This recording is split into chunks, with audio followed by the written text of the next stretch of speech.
Hi, this is Miguel Murphy, and I'm here with the most respectful young man you could ever find on campus, Mr. Jovan Wint. Thank you very much. And Jovan is actually one of our advisors in the School of Business, and he's going to share the other areas of involvement that he's been part of in terms of campus life, varying from being a student to initially forming his own group and, traveling the world. So I actually just want to start with the School of Business, and that's our common ground in that I teach in the School of Business principles of business, principles of management, human relations in business, effective supervision, etc. And so I rely on Jovan's advice to place students in those courses, and from time to time I'll get a student in my class that says, Mr. Wint, places me there. And even, to your own credit, there are students, because we do have initiatives that, reaches out to those students who cannot physically come in to get advice. And so they would share that, hey, can you get me in contact with an advisor? And you're on the top of the list in terms of, getting students the assistance that they need, particularly those business students. But take it over, the School of Business. What is it like, in that space in terms of advising? Well, working for the School of Business, I really enjoy it. I love to help people. And I feel like that's what business is. For me, business is just another word for connecting, because I see business as a way to connect and network and grow as an individual or as a collective. So I always try my best to help whenever I can. I always try to be as available as I can because I was a student. I just finished my bachelor's in supervision and management. Congratulations. Thank you. Not to interrupt your, sharing of the fact that you did graduate. But I'm looking at my picture frame here in this space, and you're actually on that frame.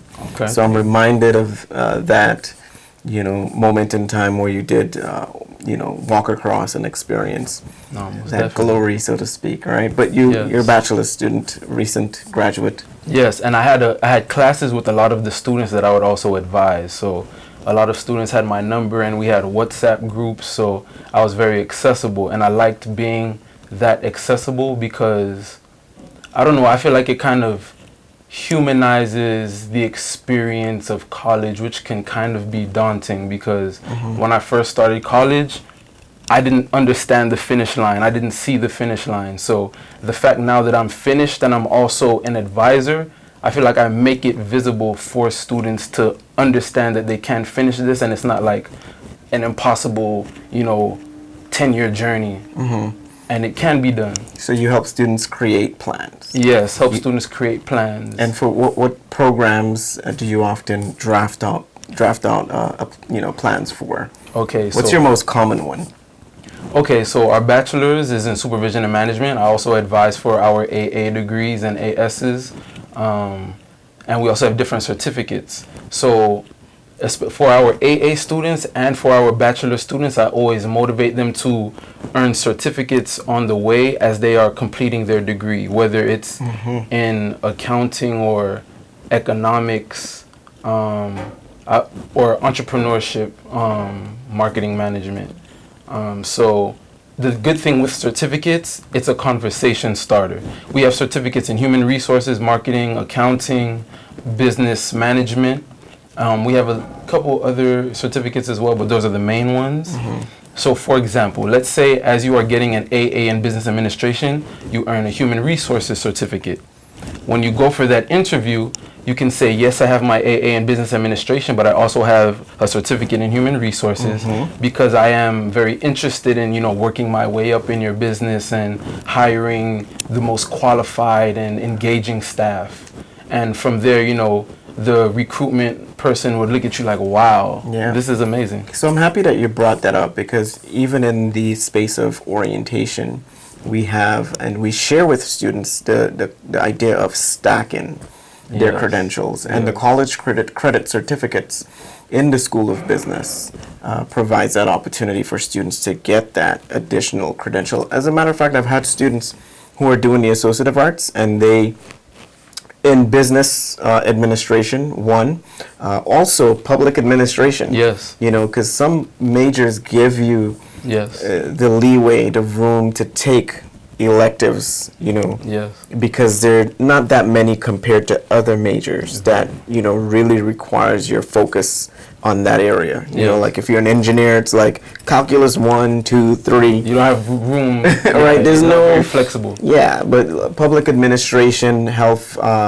services administration, Yes. hospitality and tourism. Yes. Those are just some examples of majors that you can stack a college credit Yes, certificate most definitely. on. And Jovan knows those classes. Matter of fact, just reach right there for me at the top. Yeah, you know, as we're conversing, we have, right? So just as you mentioned, we have the accounting and budgeting, Yes. we have business management, human resources, and marketing. Those are like the main ones, right? But there are more. Yes. And some of the courses, so let's look at business management, for example. We have principles of business, we have principles of management, human resource management, human relations in business, for example. Yes. And those are courses that I teach.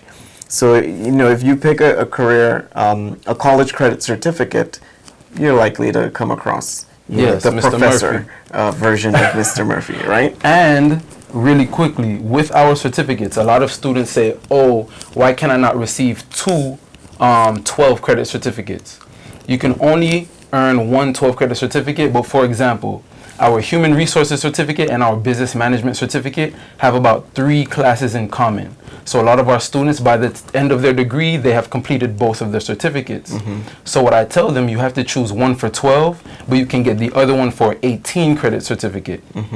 And the 2 extra classes to get an 18 credit certificate is CGS 1060C and MTB 1103, which is business mathematics. So we're sharing these gems, these insights. How can a student find you in the School of Business if they want to explore more about, you know, tagging on this college credit certificate or starting their journey and sort of getting their feet wet? Yes, yes, most definitely. As a starting stage to, you know, and entering the degree world, so to Yes. speak. Well, you can find me in room 1256. As my friend Tracy stated in an earlier video, the first number is always the building, the second number is always the floor. So I'm in building 1, second floor, room 56. You can't miss it. I'm also there with other advisors, Mr. Anthony Scott, Miss Brittany Murphy, and we also have Miss Trinice McLeod.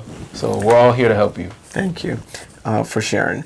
Now, let's switch gears a bit. You've been involved. I know that you traveled.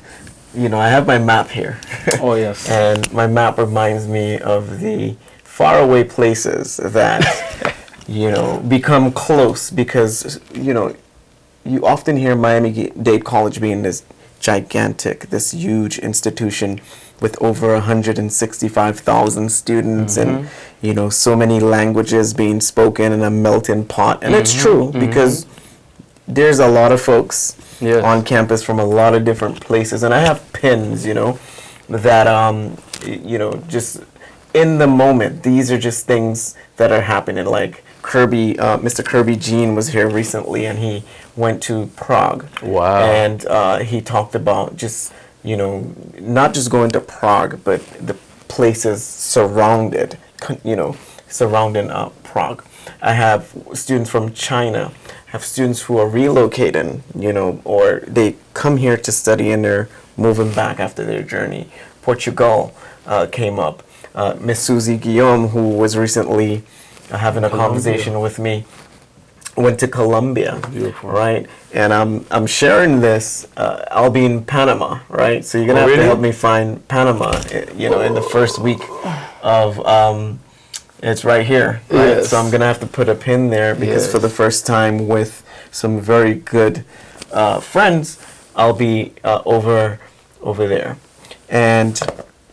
But it's about you. So Morocco. Oh, yes. So, okay. My friends and I, Lauren... Where's Morocco? Morocco right here. Right here. Thank you. Yes, my friend Lauren Sanon and Eris Lorenzo, we started a club on campus called Pangea. So basically Pangea is when all the continents were connected into one supercontinent. So basically, the premise of the club was to get to the bottom of why we as a people have been divided for so long and how do we find our way back to each other. So because of our club, we were noticed by MCN, which is Millennium Campus Network, who is also partnered with the UN. And we got the opportunity to go to Morocco. And going to Morocco was very enlightening and humbling, eye-opening.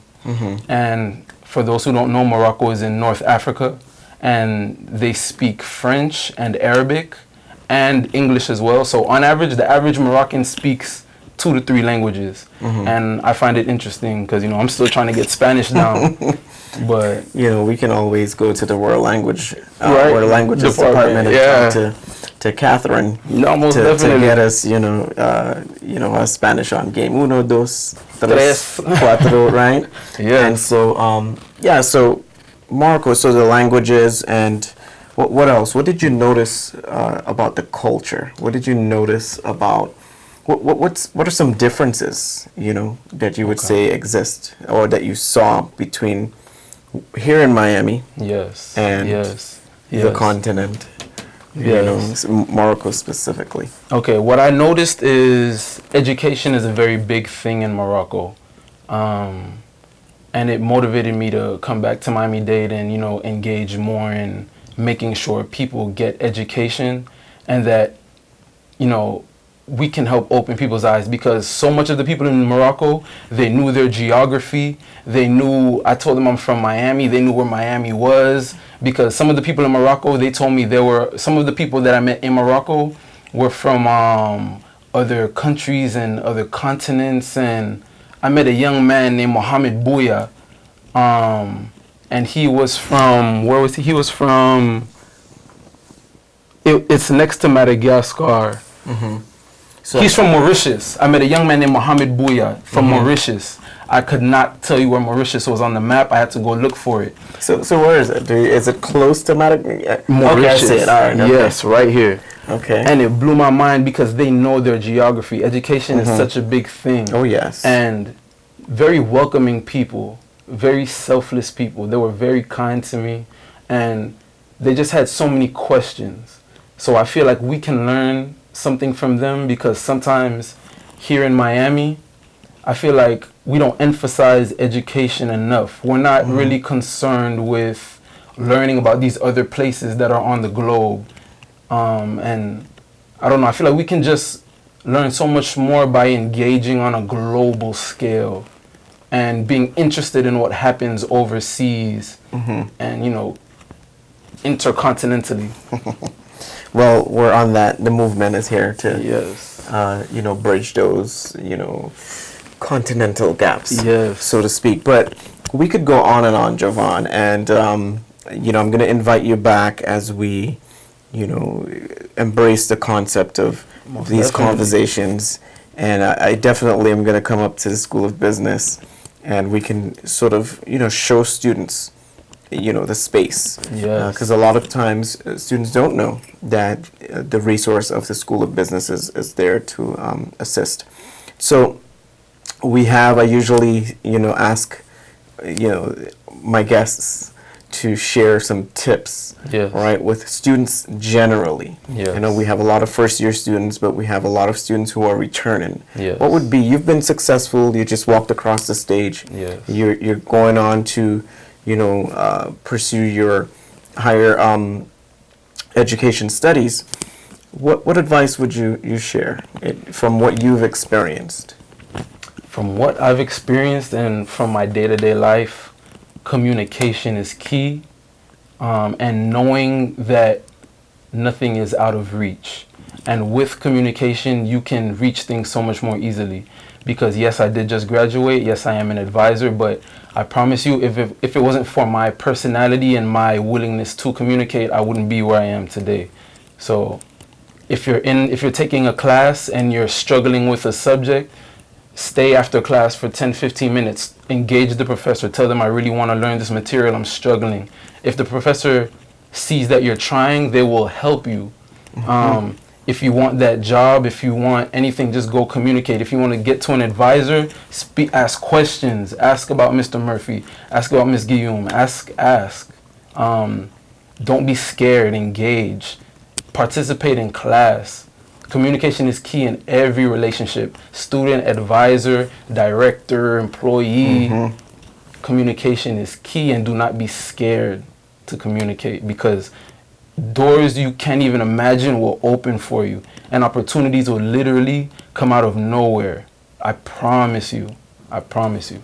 All right. So communication keeps, everything flowing. Yes. Right. Most And definitely. it helps you. We were just having this conversation before, this formal conversation on air, Yes. or recorded. Yes. That when we sort of brainstorm, right, all of this, right, we're just tapping into our inner thoughts. Yes. We don't know what it is we're going to necessarily, come up with, right? We're coming up with it in that moment, so to speak. And that's the innovativeness, I would say, of communication, is that we met each other, not too distant from this moment, and we're like, we need to have a conversation. Yes. And so that's the power in itself of communicating, and others will benefit from that communication. Yes, and to take it a little bit deeper, I was talking to Mr. Murphy, and he says that he has gotten better with having an idea and then translating that idea into something physical. That right there is communication. To have a thought, your mind then communicates that to the rest of your body, and you make that thought into something physical. That's communication within self. So communicate with yourself, communicate with others, just engage. Absolutely. We both have a love for reggae music. Yes. We both like Chronics. Yes. Hopefully Chronics, you're looking at our Yes. video. And we were just actually embracing one of his new songs just prior. Now, again, if you have a story and you want to share, you can reach out to me at mmurphy3@mdc.edu. We want to, hear and connect with all of those fabulous experiences that are around us, so that we can build and widen our network. But Jovan, proud of what you're doing. Thank you, Mr. Murphy, for having me. School of Business. My pleasure. A game, and best wishes and endeavors in the upcoming academic year. Likewise. All right, folks, have a good one. It's been Miguel Murphy with Jovan Wint. and take care.